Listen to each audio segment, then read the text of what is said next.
มือห่อใส่พานใหญ่แล้วนี่บอลในพานหลักมาเสียงยังจะเห็นบ่อันนั้นกระแตบกบกลนสะกระแตทำใหญ่ๆเลยสบายดีพ่อแม่พี่น้องสบายดีตอนแรกๆนะมื้อนี้มาพังไปรัดนำบ่อด่างนะเพราะว่าบ่อด่างเพิ่นเห็นผ่านกินมากระบกนะแล้วก็มีน้ำคำพร้อมเอาสิไปดักน้ำเพิ่นนะมื้อนี้เอาแต่ของลินเพิ่นไปส่วนของลินบ่อพังอ้ายบ่อพังเอาไปแล้วเอ้าจังไรก็มีแต่ไปติดตามรับชมกันว่าเฮาสิพอยังนะ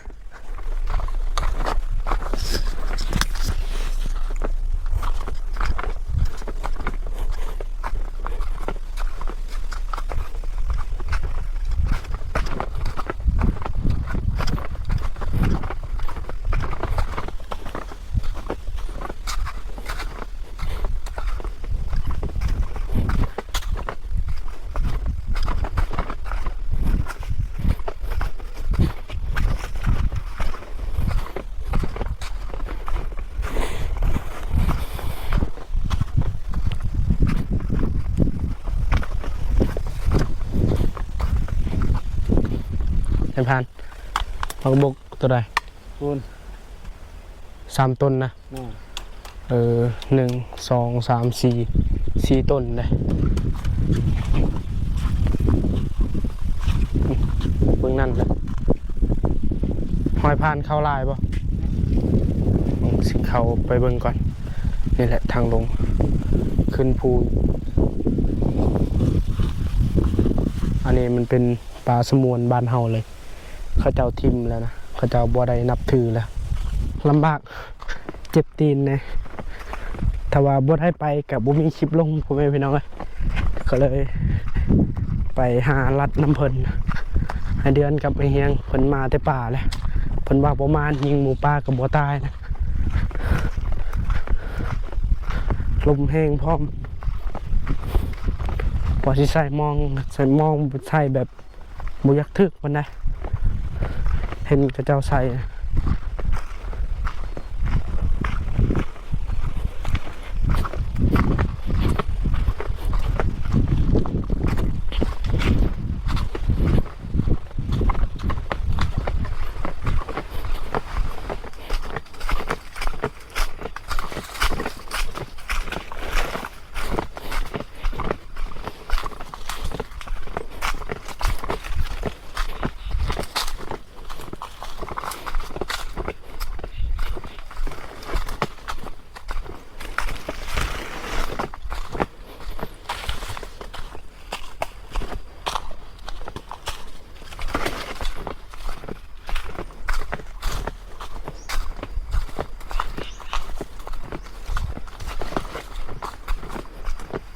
นี่สังเกตเบิ่งหอยพานมันคามหวยเนี่ยใหญ่อยู่นี่เพราะว่าฝนตกตลอดนะ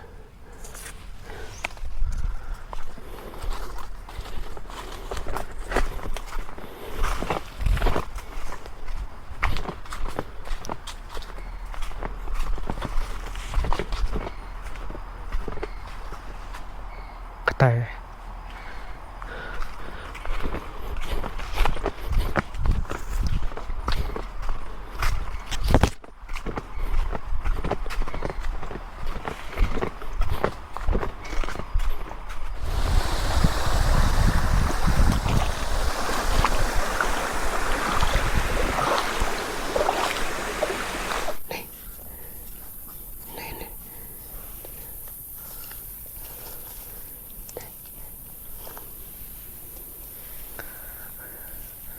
สงสัยมันเขากินมากขนาดแน่นอน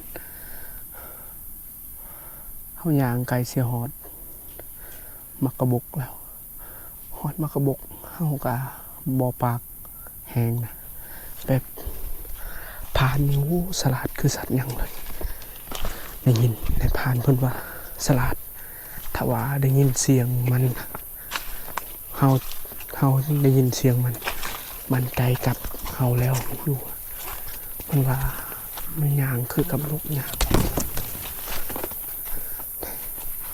นนี้มันเป็นน้ำคำนะนี่น้ำคำไก่ปลาสัตว์ลงมากินบนนี้แหละเพราะว่าแต่นี่หาหวยกับไก่เติบอยู่นี่บนนี้แหละถ้าว่า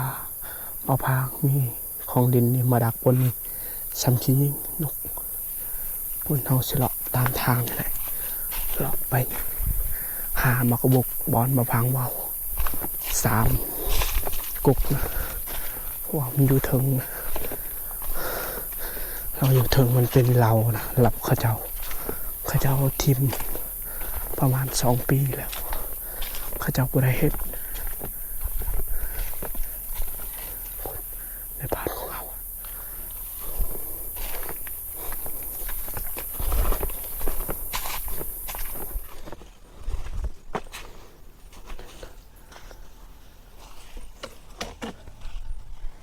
เห็นน้อยแล้วนะ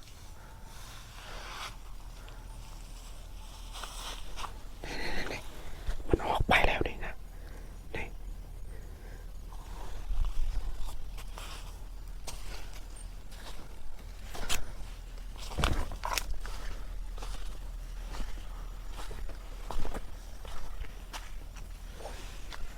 ในบ้านเอาไปก่อนนะ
ตอนนี้นะเอาขึ้น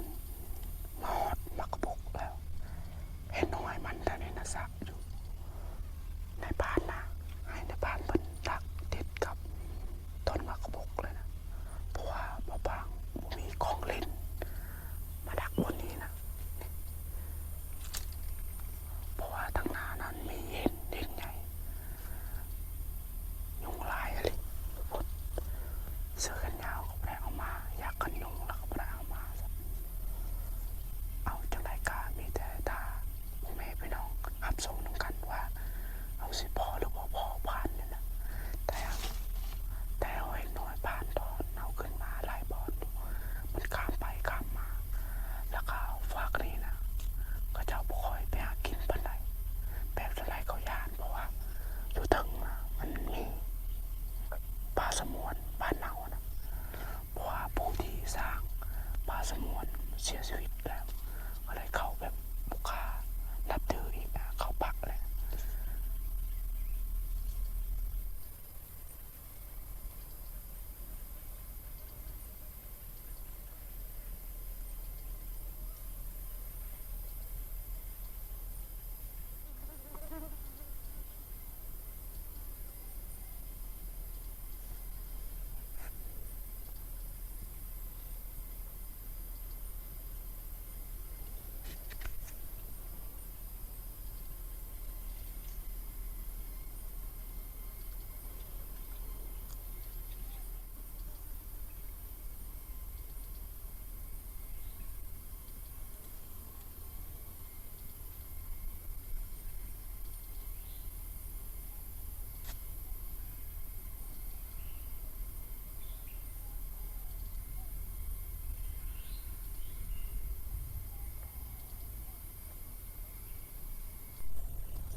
บอลในพานดักนะ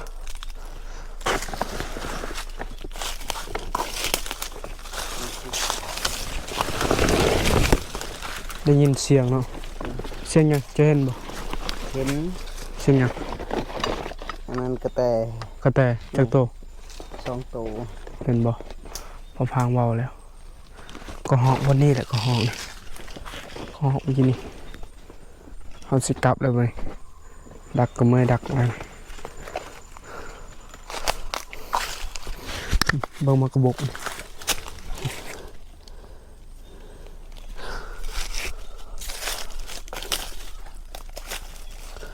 มากระบอกลนสะอยู่สาเหตุเฮาบ่ได้พอนะมากระบอกหลายต้นแถวนี้ถ้าว่าเฮามาประมาณ3 คนหรือว่า4 คน มีบอนหนึ่งเฮาพออันนี้นะบนนี้บ่พอเป็นที่มันกินกกอยู่เทิงนี้นะเพราะว่าอยู่เทิงได้ยินเสียงมากระบอกลนนะแล้วก็ได้ยินเสียงกระหอกพร้อมอันนี้เฮาดักแต่แถวเหล่าเขาเจ้านะถ้าว่าอยู่เทิงแบบบ่มีเหล่านะมีแต่ต้นไม้ใหญ่ๆนี่เบิ่งหอย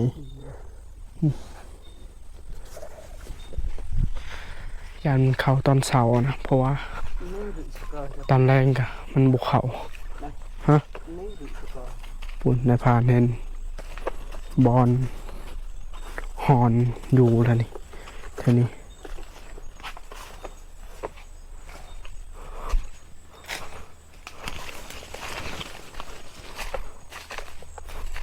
นี่เบิ่งนะมันเขี่ยมันหากินนี่นะนี่มือหอยนะแถวๆบ่พังดักเลยนี่เพราะว่าเมื่อเช้านี้ฝนตกแห้งมึงนี่หอย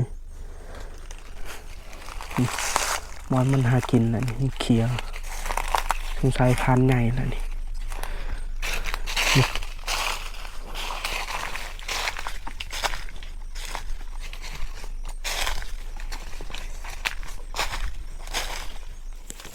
เรียบร้อยเลย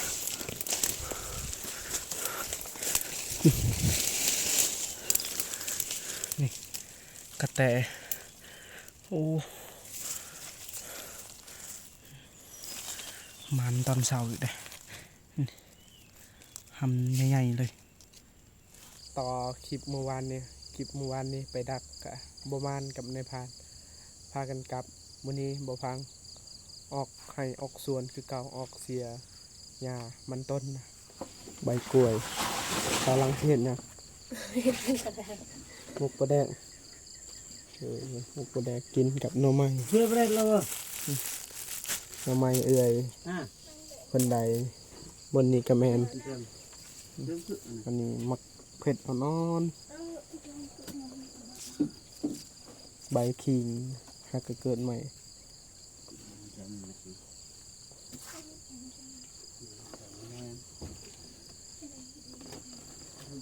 ก่อนเฮาสิหมกเฮาต้องย่างไฟก่อนให้มันอ่อนถ้าแบบเฮาบ่ย่างไฟใบนี้แบบมันแข็งนะ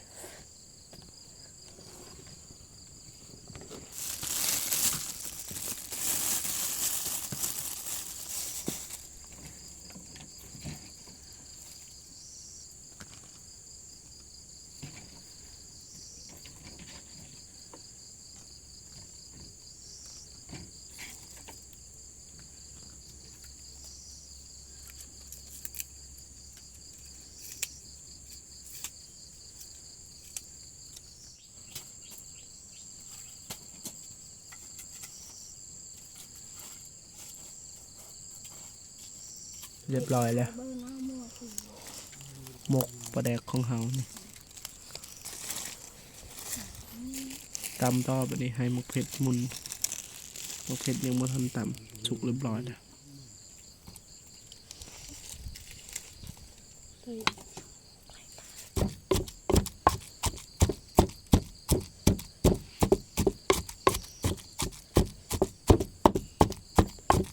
ปลาแดกมะเขือหน่อไม้ แกงปลากระปูแจ่วจีหล่อมาพ่อแม่พี่น้องกินข้าวนำกัน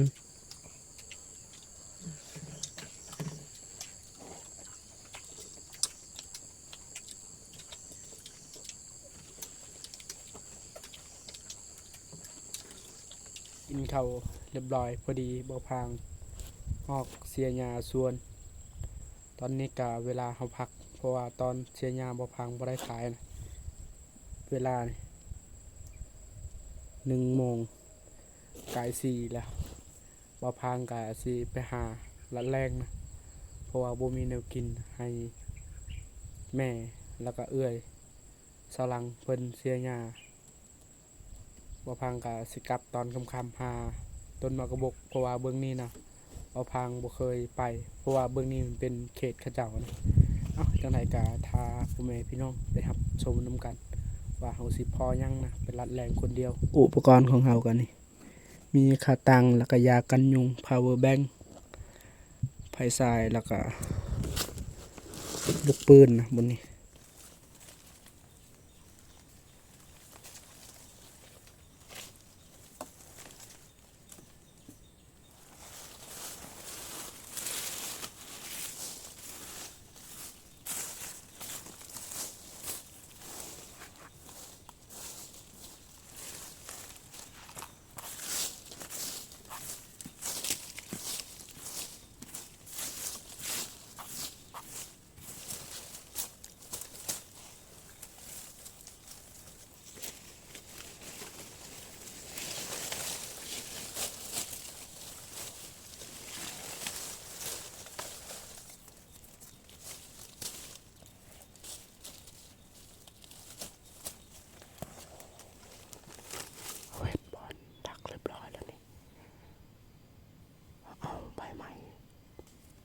ใส่บนนี้นะไว้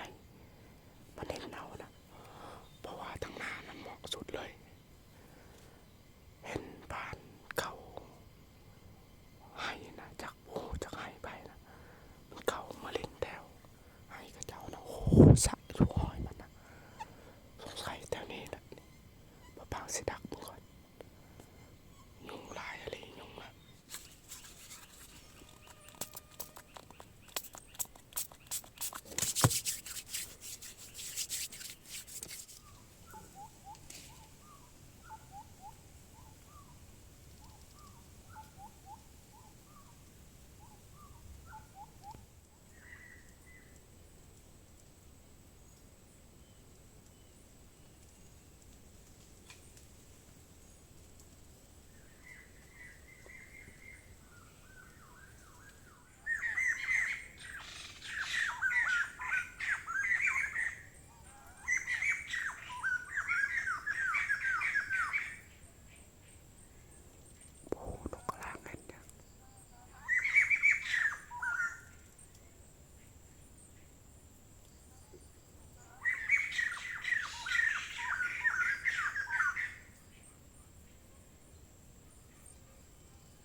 ไปลัดกะบมานนะ